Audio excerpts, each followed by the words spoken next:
Hi friends, welcome to AI உலகம். இன்னைக்கு ஒரு ரொம்ப இன்ட்ரெஸ்டிங் ஸ்டோரி பார்க்க போறோம். இந்த ஸ்டோரி ஃபுல்லா பார்த்தாதான் நெக்ஸ்ட் என்ன நடக்குதுன்னு தெரியும். ஸோ ஸ்கிப் பண்ணாம ஃபுல் வீடியோ பாருங்க. எல்லாரும் ஏஐ உலகம் சேனலை சப்ஸ்கிரைப் பண்ணி bell icon all option click பண்ணிக்கோங்க. அப்பதான் டெய்லியும் போடுற வீடியோஸ் உங்க நோட்டிபிகேஷனுக்கு வரும். வாங்க வீடியோக்குள்ள போகலாம். வனம் அமைதியாக விரிந்திருந்தது. யூதாவின் பரந்த நிலப்பரப்பில் மெல்ல வீசிய காற்று தேவன் ஏற்படுத்தப் போகும் ஒரு தெய்வீக சந்திப்பின் முன்னுரையாயிருந்தது. தூரத்தில் ஒரு ஒட்டக கூட்டம் புழுதியை எழுப்பிக் கொண்டு மெதுவாக நகர்ந்து கொண்டிருந்தது. அந்த ஒட்டகங்களின் மேல் அமர்ந்திருந்தவர்கள் அந்த பரந்த வெளியை ஆராய்ந்து எதையோ தேடிக்கொண்டிருந்தார்கள். அவர்களுக்குள் இருந்தவர் ஒரு வயதான ஊழியன். அவர்தான் ஆபிரகாமின் விசுவாசமான ஊழியனான எலியேசர். அவரது முகத்தில் பயணத்தின் சோர்வு இருந்தாலும் அவரது இதயத்தில் இருந்தது தேவனின் வழிநடத்தலின் மீது கொண்ட உறுதியான நம்பிக்கை. அவர் தன் நெஞ்சின் மீது கையை வைத்து வானத்தை நோக்கி அமைதியாக ஜெபித்து கொண்டே பயணித்தார். அவர் அனுப்பப்பட்டிருந்தது ஒரு சாதாரண பயணத்திற்காக அல்ல, அது ஒரு விசுவாச பயணம். அவரிடம் யாரை பார்க்க வேண்டும் என்று சொல்லப்படவில்லை. அவரிடம் எந்த பேரும் இல்லை, எந்த ஒரு வரைபடமும் இல்லை. அதே நேரத்தில் வேறு ஒரு இடத்தில் அந்த தெய்வீக திட்டத்தை பற்றி தெரியாத ஒரு இளம் பெண் தன் வழக்கமான பணிக்காக நடந்து கொண்டிருந்தாள். தன் தோளில் குடத்தை எடுத்துக்கொண்டு ஊரின் கிணற்றை நோக்கி மெதுவாக நடந்தாள். அந்த பாதையில் அவள் நூற்றுக்கணக்கான முறை நடந்திருக்கலாம். அந்த கிணற்றில் அவள் எண்ணற்ற முறை தண்ணீர் எடுத்திருக்கலாம். ஆனால் தேவனின் திட்டத்தில் அது ஒரு சாதாரண நாள் அல்ல. இன்று அவள் காட்டப் போகும் ஒரு சிறிய தயவுதான் வரலாற்றையே மாற்றப் போகிறது. அவள் பேர்தான் ரெபெக்காள். இது ரெபெக்காளின் உண்மை வரலாறு.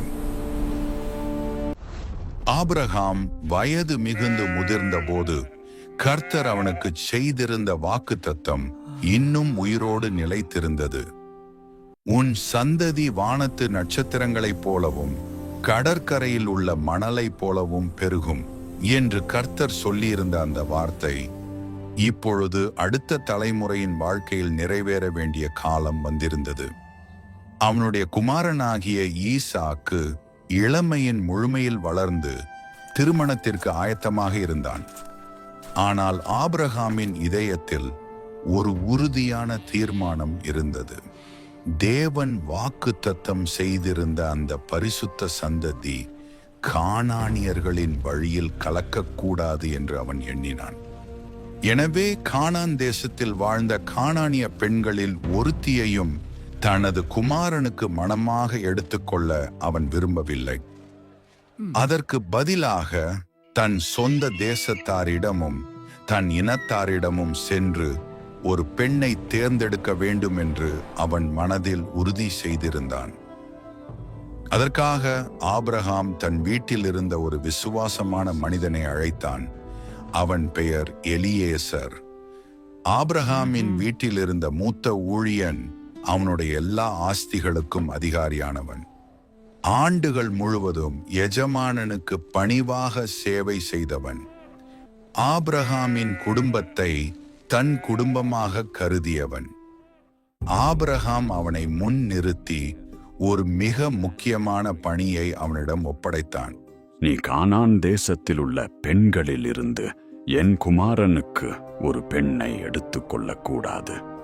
நீ என் தேசத்திற்கும் என் இனத்தாரிடமும் சென்று என் குமாரனாகிய ஈசாக்கிற்காக ஒரு பெண்ணை தெரிந்து கொள்ள வேண்டும்.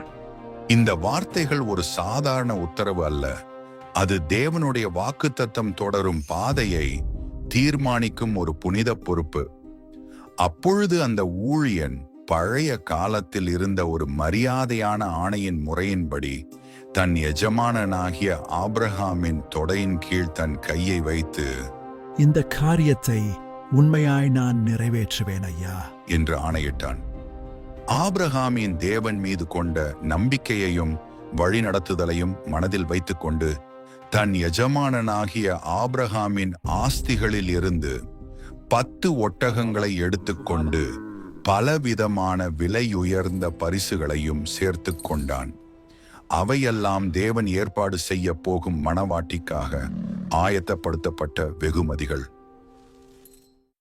அவன் தன் பயணத்தை ஆரம்பித்து நீண்ட பாலைவன பாதைகளை கடந்தான். மணற்காற்றுகள் வீசும் நிலங்கள், வெப்பமான நாட்கள், குளிர்ந்த இரவுகள், அவற்றை கடந்து அவன் தொடர்ந்து சென்றான். இறுதியில் மெசொப்பொத்தாமியாவில் இருந்த நாகோரின் பட்டணத்தை வந்து சேர்ந்தான். நீண்ட பயணத்தின் சோர்வுடன் மாலை நேரம் வந்தபோது அவன் அந்த பட்டணத்தின் புறம்பே இருந்த ஒரு கிணற்றண்டைக்கு வந்தான். ஆபிரகாமோட சர்வெண்ட் இப்போ 10 ஒட்டகங்களோட இந்த ஊருக்கு வந்துட்டான். ஆனா இங்க நடக்கப் போற ஒரு சிறு சம்பவம் அவனோட மிஷனையே மாத்திடும். அந்த சம்பவம் என்ன? அத பார்ட் 2ல பார்க்கலாம். இதே மாதிரியே நிறைய ஸ்டோரிஸ் பார்க்கணும் அப்படின்னாக்கா நம்ம ஏஐ உலகம் சேனல் சப்ஸ்கிரைப் பண்ணுங்க ஃப்ரெண்ட்ஸ்.